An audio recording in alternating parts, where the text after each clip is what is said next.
ही कोथिंबीर कापून घेतली. त्याच्यानंतर चण्याचं पीठ, तांदळाचं पीठ, हळद, मसाला आणि मीठ हे टाकून आता मळायचं.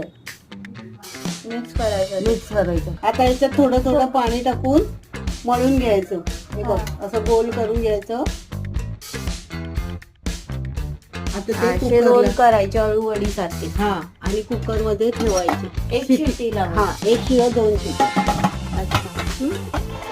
बारीक म्हणजे एकदम बारीक नाही, तळायला लागेल.